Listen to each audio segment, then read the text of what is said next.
Setelah kematian Lopez, sang bos besar penguasa kota New York, bisnis haram ini pun dikuasai oleh Tony, yang mana dengan kecerdasan dan keberanian Tony, bisnis menguntungkan ini pun semakin maju dan berkembang, bahkan lebih banyak meraup keuntungan dari sebelumnya, hingga Tony memutuskan untuk menikah dan membina rumah tangga dengan sang wanita idaman, yaitu Elvira.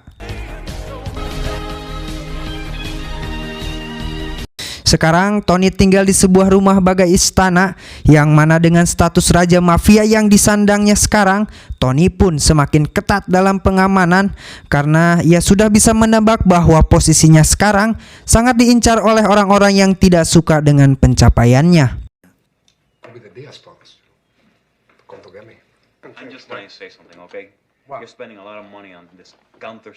Dengan kesuksesan sekarang, Tony ternyata tidak pernah puas dengan apa yang diraihnya, yang mana setelah hidupnya bergelimang harta, Tony justru semakin rakus akan uang dan hampir setiap hari membicarakan uang, uang, dan uang. Elvira sendiri hampir setiap saat mengkonsumsi narkoba, di mana Tony seringkali melarangnya. Namun karena dirinya juga suka dengan barang haram tersebut, Tony tidak bisa berbuat banyak. Dari segi sikap dan karakter sebenarnya tidak banyak menunjukkan perubahan, karena dari awal memang dia cukup mendominasi situasi, hingga saat Manny memberikan pendapat atau saran yang baik, hal itu malah direspon berbeda oleh Tony.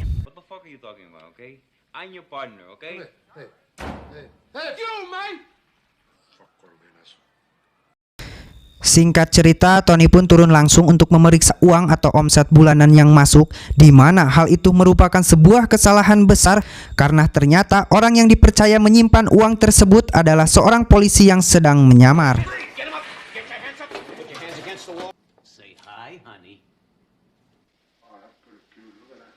Alhasil Tony pun dituntut penjara dalam waktu yang sangat lama.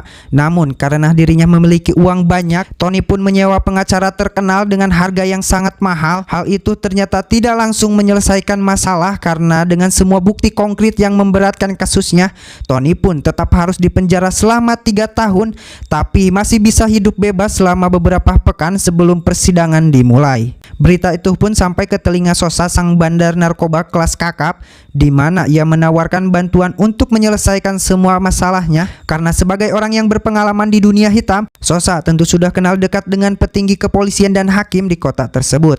Namun hal itu tidak diberikan secara gratis karena Tony harus membantu menyelesaikan masalahnya juga.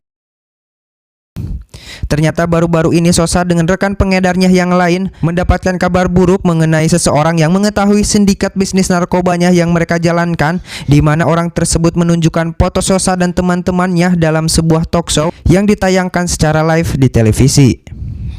Dan tugas Tony adalah untuk menghabisi orang tersebut sebelum berita itu benar-benar semakin besar dan mengancam bisnis haram yang mereka jalankan.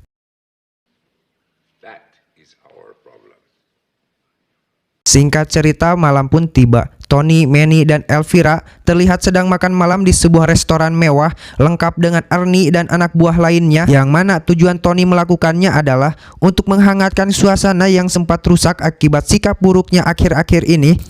Namun hal itu ternyata tidak berjalan sesuai rencana saat Tony mabuk berat dan Elvira enggan memakan makanan yang sudah disediakan. Akibat kecanduan yang dialaminya, Tony pun seketika marah hingga mereka berdua membuat pertengkaran di depan umum.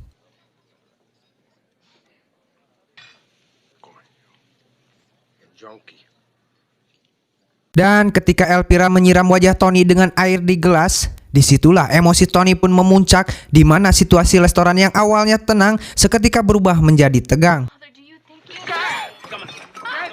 Sang manajer restoran pun sempat akan menghampirinya untuk menenangkan mereka berdua. Namun dengan pengawal Tony yang begitu banyak dengan tubuh yang besar-besar, sang manajer serta tamu ada yang di sana pun hanya terdiam membisu dan tidak berani sedikit pun untuk mengganggu pertengkaran mereka. Setelah Elvira pergi, Tony pun bangkit dari tempat duduknya, kemudian meracau atau berbicara yang tidak jelas akibat mabuk dengan mengatakan bahwa dirinya seorang penjahat, di mana tamu-tamu lagi-lagi hanya bisa terdiam, sementara Ernie terus menjaga Tony kalau terjadi sesuatu yang tidak diinginkan.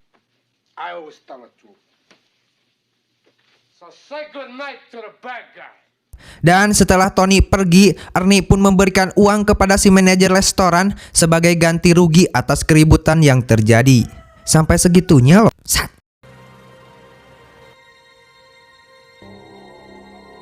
Singkat cerita, kita akan melihat si target yang harus dibunuh oleh Tony, di mana target tersebut baru saja keluar dari mobil, lalu muncullah anak buah Sosa yang ditugaskan untuk membantu Tony mengeksekusi target, di mana pria utusan tersebut menempelkan sebuah peledak di bawah mobil target dan menunggu si target untuk keluar. Esok paginya, Tony dan anak buah termasuk si tua utusan Sosa pun menunggu di mobil untuk siap mengeksekusi. Namun Sosa meminta agar si target diledakkan tepat di depan gedung parlemen yang sudah ditentukan. Hingga saat target keluar, dia pun langsung memutar balik ke depan hotel yang ternyata si target membawa istri dan kedua anaknya di dalam mobil tersebut.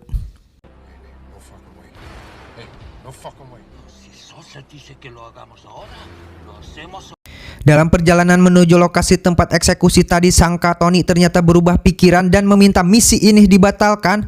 Karena sebagai seorang yang sadis dan bernyali besar, Tony ternyata masih punya hati nurani, tidak seperti manusia-manusia bajingan lain ini yang tega membunuh wanita dan anak-anak, di mana Tony berbuat hal yang tak terduga dengan menembak kepala utusan Sosa dan justru membuat masalah ini semakin besar dan menimbulkan perang antara dirinya dengan Sosa.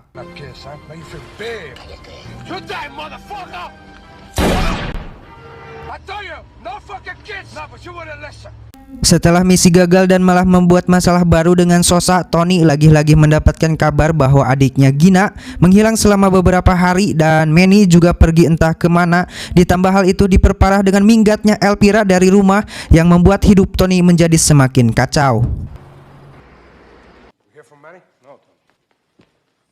Sampai di rumah, Tony pun mendapatkan telepon dari Sosa yang sudah mengetahui bahwa utusannya telah dibunuh oleh Tony, di mana Sosa menyatakan perang kepada Tony atas semua masalah yang sudah ditimbulkannya. Dan itu cukup membuat Tony amuk-amukan.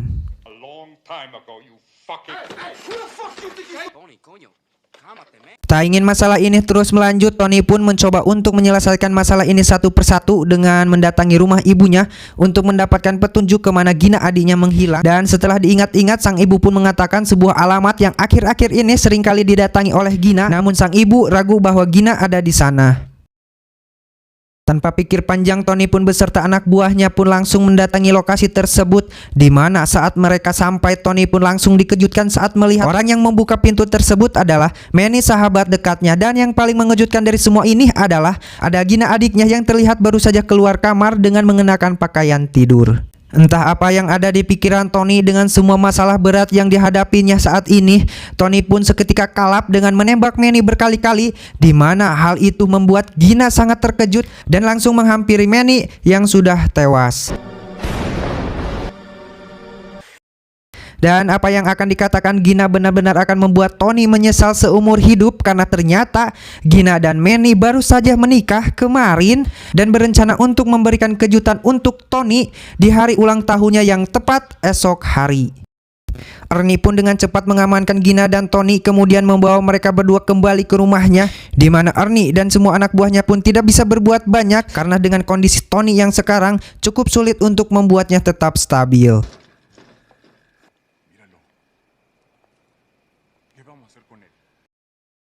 Tony sendiri duduk di singgasananya, di mana dia memegang dada sambil menyesali perbuatannya kepada Manny, sahabatnya yang sudah dianggap saudara sejak kecil selama ini. Dan entah kenapa ya, saya sangat nyesek sekali pas adegan ini ya, sumpah anjir.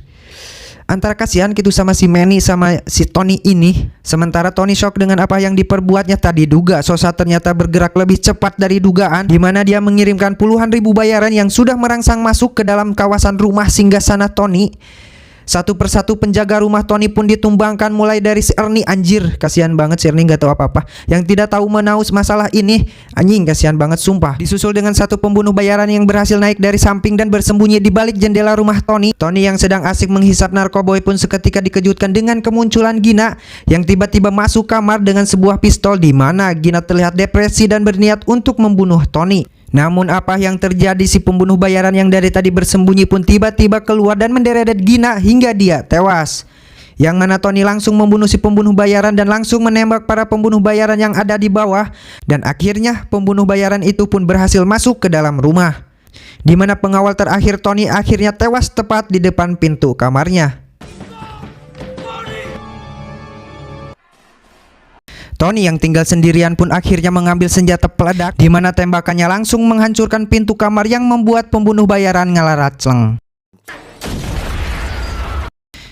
Dengan nyali besar dan mesin gun di tangannya, Tony pun membantai sebagian besar pembunuh bayaran itu. Namun karena jumlah mereka begitu banyak, Tony pun sempat kena tembak beberapa kali. Hingga saat dia kehabisan peluru, Tony dengan gagahnya masih saja bisa berdiri dan mengatakan bahwa tidak ada satupun yang bisa membunuh seorang Antonio Montana. Namun ketika ada pembunuh bayaran berkacamata merupakan ayahnya John Wick, Tony pun ditembak memakai shotgun yang membuat jatuh tepat ke dalam kolam di lantai bawah.